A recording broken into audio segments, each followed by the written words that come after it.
اللہ تعالیٰ الرحمن الرحیم کے نام کے ساتھ آج کے پروگرام کا آغاز کیا جا رہا ہے۔ اما بعد، احمدیہ پاک یوٹیوب چینل کی ٹیم کی طرف سے دنیا بھر میں پھیلے ہوئے احمدی احباب کو محبت بھرا سلام اور پرخلوص دعاؤں کا تحفہ قبول ہو۔ سامعین و ناظرین کرام، اس چینل کے پروگرامز بنیادی طور پر احمدی احباب بالخصوص نوجوان نسل کی تعلیم و تربیت کے لیے پیش کیے جا رہے ہیں۔ پروگرام کو آگے بڑھانے سے قبل درخواست ہے کہ اگر آپ کو یہ پروگرام پسند آئے تو برائے مہربانی اسے اپنے احمدی احباب سے شیئر کریں، لائک کریں اور راہ کرم اس چینل کو سبسکرائب کریں۔ شکریہ۔ سامعین و ناظرین کرام، اس پروگرام کے آخر میں اسرائیلی وزیر اعظم کے حالیہ بیان کا ذکر کیا جا رہا ہے، جس میں وہ کہہ رہے ہیں کہ یہ اسلام اور یہودیت کی جنگ ہے اور اللہ تعالیٰ کا حکم ہے کہ مسلمانوں کا اس علاقہ سے صفایا کر دیا جائے۔ خاکسار بیان کرتا ہے کہ غزہ، فلسطین اور اسرائیل کی حالیہ جنگ میں اسرائیلی جارحیت کے بارے میں ہلال احمر کی رپورٹ یہ ہے کہ غزہ میں جس قسم کی ہلاکتیں اور تباہی ہو رہی ہے، دنیا میں اس کی مثال نہیں ملتی۔ غزہ کے حالات انتہائی نازک ترین صورت اختیار کر چکے ہیں۔ 9,000 فلسطینی مسلمان شہید ہو چکے ہیں۔ 881 خاندانوں کا بالکل نام و نشان مٹا دیا گیا ہے۔ میونسپلٹی کی رپورٹ ہے کہ 881 خاندانوں میں سے کسی ایک کا بھی کوئی ایک فرد باقی زندہ نہ بچا ہے۔ اس طرح فلسطینی مسلمانوں کی نسل کشی کی جا رہی ہے۔ اقوام متحدہ اور انسانی حقوق کی حفاظت کی عالمی تنظیمیں ایمنسٹی انٹرنیشنل اور ہیومن رائٹس واچ اپنے فرائض ادا کرنے میں ناکام ہو چکی ہیں۔ اب تک اس جنگ میں اقوام متحدہ کے 70 کارکنان جاں بحق ہو چکے ہیں۔ اقوام متحدہ کی ایک سابقہ اہلکار سے پوچھا گیا کہ اسرائیل اپنے جنگی جرائم کا کس طرح دفاع کر رہا ہوگا۔ اس نے کہا کہ اسرائیل قانون سے ماوراء ہے۔ اسرائیل انسانیت کے خلاف جتنے مرضی گھنونے جرائم کرے، اسرائیل پر انسانی قدریں لاگو نہیں ہوتی۔ اسے کسی جگہ بھی وضاحت دینے کی ضرورت نہ ہے۔ اسرائیل کو بڑی طاقتوں کی پشت پناہی حاصل ہے۔ ان بڑی طاقتوں کی طرف سے اسرائیل کی حوصلہ افزائی کی جا رہی ہے اور اسرائیل کو مسلسل جنگی امداد بھیجی جا رہی ہے۔ سامعین و ناظرین کرام، غزہ کے علاقہ میں جبالیہ پناہ گزین کیمپ پر 6 بم ایک ساتھ یکے بعد دیگرے گرائے گئے ہیں۔ ہر بم 1 ٹن وزنی تھا اور وہاں 8,000 مسلمان پناہ گزین تھے، اور اب تک اس حملہ کے نتیجہ میں تقریباً 500 افراد شہید ہو چکے ہیں، اور اسرائیل فاسفورس وائٹ بم برسا رہا ہے۔ یہ بم انسانی جسم کو آگ لگاتے ہیں اور پھر وہ آگ آسانی سے بجھتی نہیں ہے، انسانی ہڈیوں کو گلا دیتی ہے۔ زخم کے اوپر پٹی بھی باندھ دے تو پھر بھی اندر ہی اندر جلن ہوتی رہتی ہے، حتیٰ کہ ہڈیاں گل جائیں۔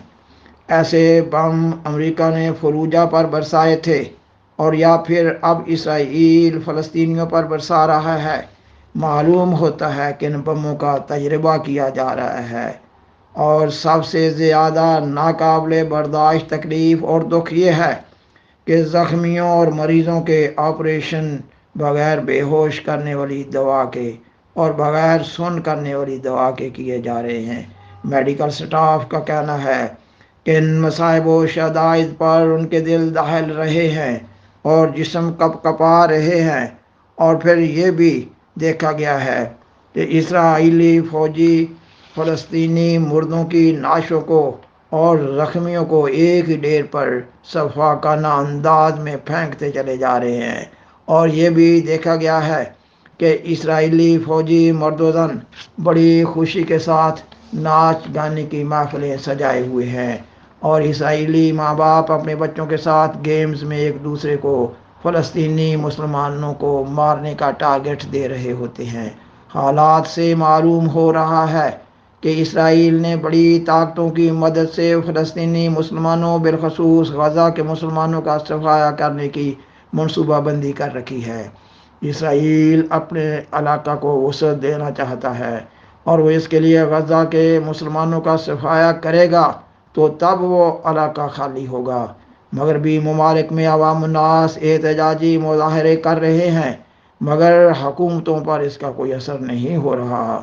یہ بھی اطلاعات ہیں کہ مغربی ممالک میں ایسے واقعات بھی ہوئے ہیں کہ بعض وزراء نے اسرائیلی جارحیت کی مذمت کی تو ان کی حکومتوں نے ایسے وزراء کو اپنی حکومت سے نکال دیا ہے۔ عرب حکومتیں خاموش ہیں اور مسلمان عوام الناس کے زبانی احتجاجی مظاہروں کا کوئی اثر نہیں ہو رہا اور اسرائیل اپنے مقاصد کے حصول کے لیے انتہائی جارحیت پر تلا ہوا ہے۔ سامعین و ناظرین کرام، حضرت موسیٰ علیہ السلام جب بنی اسرائیل کے قبائل کے ساتھ فرعون کے مظالم سے نجات پا کر سینا کے صحرا میں پہنچے اور ان کو اللہ تعالی کی طرف سے حکم دیا گیا کہ اب تم ارض مقدس یعنی شام، فلسطین اور کنعان وغیرہ میں چلے جاؤ، حضرت موسیٰ علیہ السلام کی قوم نے کہا کہ وہاں تو ایک سرکش قوم ہے، ایک مضبوط قوم ہے، ہم میں ان سے لڑنے کی طاقت نہ ہے۔ اس قوم کا نام عمالیق تھا۔ اور پھر حضرت موسیٰ علیہ السلام بنی اسرائیل کے ساتھ 40 سال تک اسی صحرا میں رہے اور وہیں وفات پا گئے۔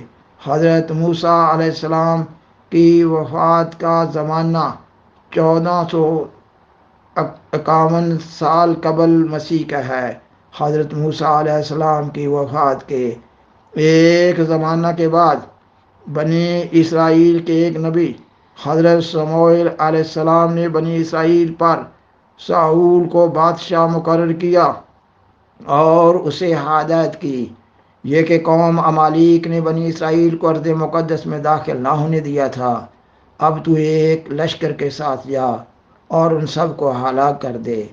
کتاب سموئیل نمبر 1 کے باب 15 کی آیت 3 اور 4 میں ہے، سو اب تو جا اور عمالیق کو مار اور جو کچھ ان کا ہے سب کو بالکل نابود کر دے اور ان پر رحم مت کر، بلکہ مرد اور عورت، ننھے بچے اور شیرخوار، گائے بیل اور بھیڑ بکریاں، اونٹ اور گدھے سب کو قتل کر ڈال۔ اور پھر ساؤل بادشاہ کی قیادت میں بنی اسرائیل اور قوم عمالیق کے مابین لڑائی کا آغاز ہوا اور یہ لڑائی مختلف زمانوں میں وقفوں سے ہوتی رہی۔ اور پھر حضرت موسیٰ علیہ السلام کی وفات کے 400 سال بعد اللہ تعالیٰ کے نبی حضرت داؤد علیہ السلام کے ذریعہ 1050 سال قبل مسیح میں بنی اسرائیل کا کنعان پر یعنی موجودہ فلسطین پر قبضہ ہوا۔ فلسطین کا پرانا نام کنعان تھا، اس لیے اللہ تعالیٰ کے نبی حضرت یوسف علیہ السلام کو ماہ کنعان کہا جاتا ہے، یعنی کنعان کا چاند۔ سامعین و ناظرین کرام، اب کل اسرائیل کے وزیر اعظم نے اپنے حالیہ بیان میں غزہ اور فلسطین کے مسلمانوں کو قوم عمالیق کی نسل قرار دیتے ہوئے اسرائیلی افواج کو پیغام دیا ہے کہ بائبل میں اللہ تعالیٰ کی طرف سے دیے گئے وعدہ کو جو اللہ تعالیٰ نے قوم عمالیق کے لیے دیا ہے یاد کریں اور غزہ فلسطین سے مسلمانوں کی نسل کا صفایا کر دیں۔ یہ وہ بات ہے جو اللہ تعالیٰ کی طرف سے ہمارے بڑوں پر فرض کی گئی تھی، اور اسرائیلی وزیر اعظم نے غزہ، فلسطین اور اسرائیل کی حالیہ جنگ کو اسلام اور یہودیت کی جنگ قرار دیا ہے۔ پس اب یہ جنگ صہیونیت کی ہٹ درمی کا شکار ہوتے ہوئے دنیا میں پھیلتی نظر آ رہی ہے۔ اللہ تعالیٰ کا فضل ہی دنیا کو اس تباہی سے بچا سکتا ہے، اور اللہ تعالیٰ کے فضل کو جذب کرنے کے لیے اللہ تعالیٰ کے حضور درد مندانہ دعائیں پیش کرنے کی ضرورت ہے۔ شکریہ۔